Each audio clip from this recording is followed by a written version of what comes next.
When people are on the fence about whether or not to buy a new console, there's usually one game or franchise that will push them over the edge. People bought the Xbox for Halo. People bought the PS4 just for God of War. And like 7 people bought the Wii U for Splatoon. When I bought a used Dreamcast from eBay, that game for me was Jet Set Radio. Of course, I was naturally introduced to the franchise like everyone else was, through Sega All-Stars Tennis on the DS, where beat and gun were playable characters. Right?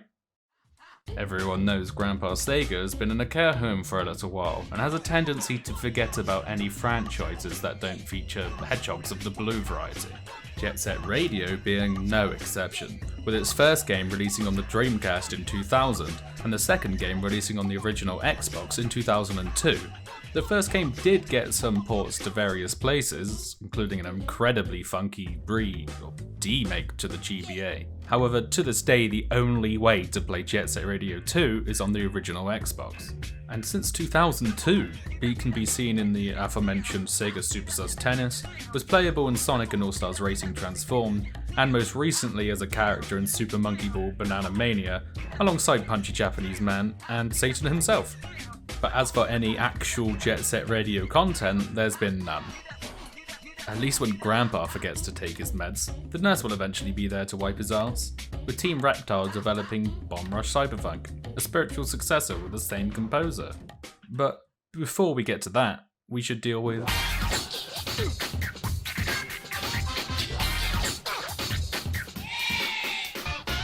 For a game that didn't need a story, it has a surprising amount of it, but the tone remains completely wacky throughout, so at times it may not feel like it.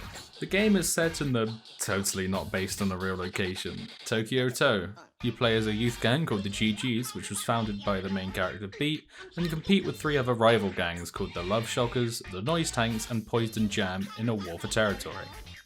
Each of the 3 rival gangs is tied to a third of the map and all have individual separate missions in their areas, until about halfway through the game where the GGs recruit 2 members called Combo and Cube.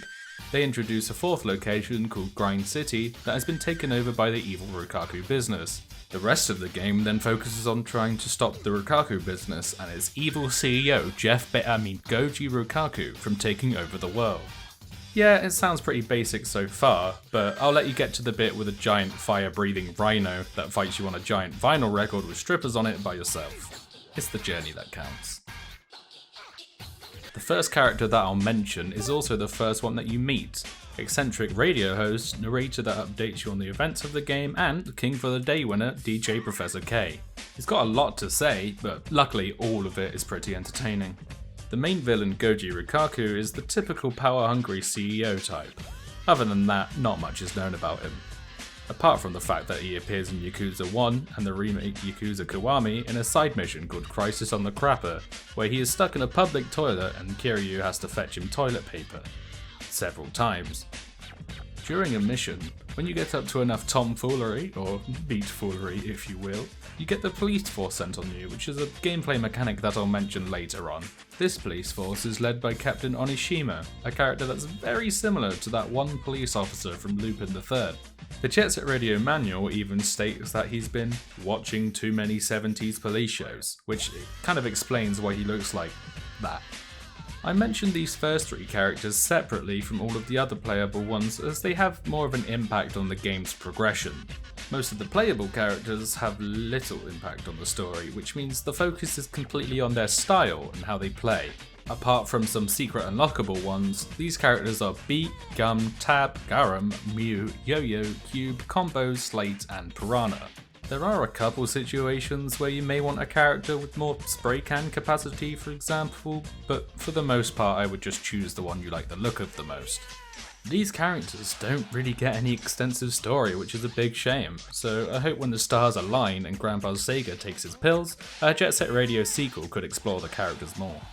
The gameplay is established through missions that you can select on the map of Tokyo To. These missions can take 3 forms: street levels, rival showdowns, and trials, each with their own subcategories, so there's lots of diversity. In street levels, you either skate around the map and spray over specific points marked with enemy graffiti, or chase the rival gang themselves and tagging their backs.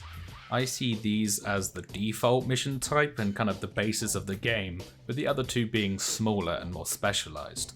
The maps are fun to explore, and discovering the location of where you need to graffiti is great.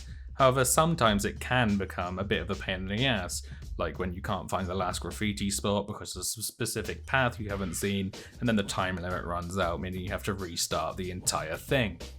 Trials are smaller challenges that are split into Jet Graffiti, where you have to spray a certain amount of graffiti within a time limit, Jet Tech, where you have to get a high score on a time limit, and Jet Crash, where you have to reach a singular graffiti spot before an opponent does. As trials are so bite-sized, they are very replayable, but because of that, they're much less memorable to some of the fuller missions. Rival showdowns occur at random points in the game, where a character will confront you with a set of challenges, and if you replicate them perfectly, they'll join as a playable character. Each playable character has different stats in power, technique, graffiti applying speed, and the amount of cans they can carry. As Beat is the main character, he has completely balanced stats across the board, as if you picked Mario in Mario Kart. You're not adventurous, you will perish alone. But his goggle's kind of funky though, so I played him for like 90% of the game. In each of the map sections, the initial missions will feature a small portion of the area, and then they'll slowly pan outwards to the point where later on there are character races through the entire map. The level design shines the brightest later on into the game, where you've already been to the locations multiple times and can traverse between them actually knowing where you're going, and therefore you can use the map to your advantage. Some levels have areas that can be a positive in one scenario and a negative in another, like this rooftop part of the Kagani Cho area.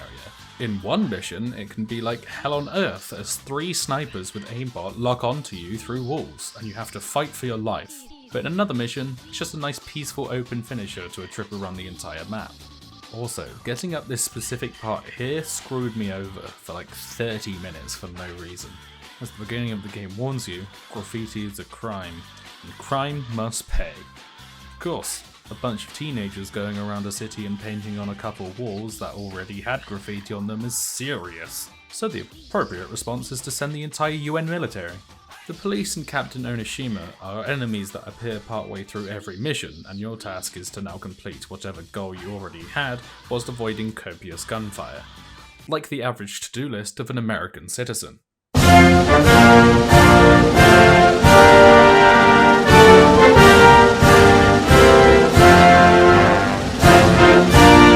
Now I don't know if this differs from version to version, but the controls on the Dreamcast version are either as smooth as butter or as janky as a Discord conversation at 5:36 in the morning. You've got it on recording, bro. It's going on UB frame. Are you recording? I can do it now. Yeah, I was. Alright, I gotta get in character for this. Alright, so I'm a fucking guy come back from construction site, long hard day of work. Tuned in to the Liverpool versus Man U game. Ready for Man U to smash Liverpool to bits. Smash cut. 50 minutes later. Liverpool, Manchester United 5-0. POV, you are my wife!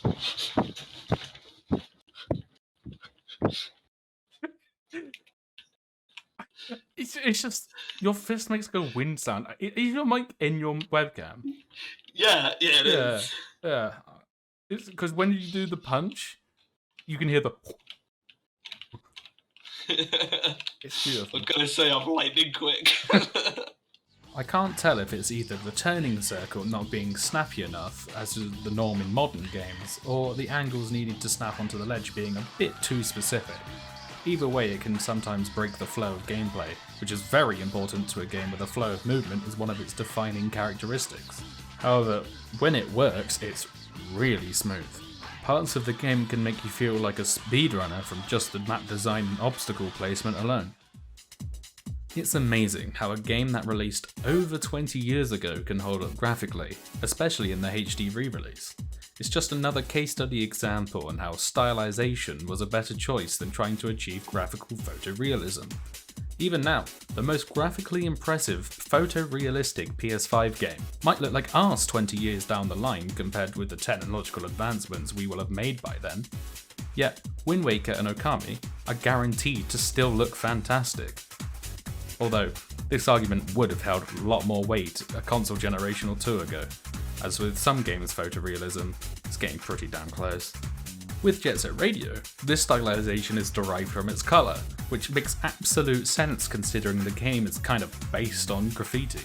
The city of Tokyo-to is very colourful, but always has a background of grey behind that colour, which makes that colour stick out that much more, which is quite symbolic of the act of applying spray paint to a concrete wall. Jet Set Radio's cel-shaded art was completely unique to its time, being the first game to combine polygonal 3D graphics with blank outlines to make the colours within pop that much further. I can't imagine how much time must have been spent referencing graffiti as an art style and the artists that perform it. One of the artists that worked on the in-game graffiti was Eric Hayes, who was also responsible for album art for musicians such as the Beastie Boys. That's right, I am pretty good at using Wikipedia, thank you for noticing. Before we even get to the music, even the sound effects are noteworthy. The main ones being the sound of the roller skates and the sound of the spray paint. My favourite sound effect from the game was the noise that the Dreamcast made when playing it.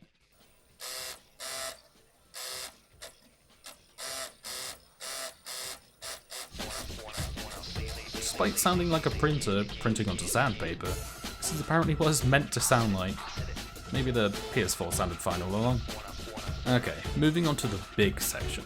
Even if you've never heard of the game, you've probably heard at least one of the songs being used for some meme or reference. When composing the music, Hideki Naganuma decided that he wanted to challenge himself by combining every single genre of music, including but not limited to J-pop, hip-hop, trip-hop, funk, rapid bass, electronic dance, acid jazz, fiberglass, the middle class, and a flaccid lad. In my opinion, there's not a single miss on the soundtrack. Every single song is an absolute slapper and is used in the perfect situation. The music is just as funky as the gameplay and setting. I could watch the character select screen for long periods of time just seeing the characters dance along to humming the bass line in their own respective styles. Replaying certain missions can be worth it for hearing the music alone. My favourites being to the Love Shocker missions for their use of the songs OK House and Sneakman. It's been a while, but nowadays the wacky composer Hideki Naganuma is more known for being simultaneously the worst and the best account on Twitter.com. One of Nintendo's biggest missed opportunities was not hiring him to compose the soundtrack for Splatoon like he applied to do. Both Jet Set Radio and Splatoon share the same funky street aesthetic in many places, and it would have been a perfect fit. But at least one thing we've got going for us is that the soundtracks for Jet Set Radio 1 and 2 are both on Spotify, so you can use it to scare the hoes. On purpose. This game can have a lot of jank at times, and that can completely throw you off guard. However, despite that, all the charm that it has completely makes up for it. For every moment of not being able to attach yourself to a railing, there's 3 moments of fluid wall riding bliss. I can't think of a game that would benefit from either a remake or a sequel more than Jet Set Radio, and that's why it gets an easy 4 out of 5. Thank you for watching, don't follow my Twitch or Twitter because they suck, and I'll see you for my next review in about 7 months when I can be asked to get around to it. See ya!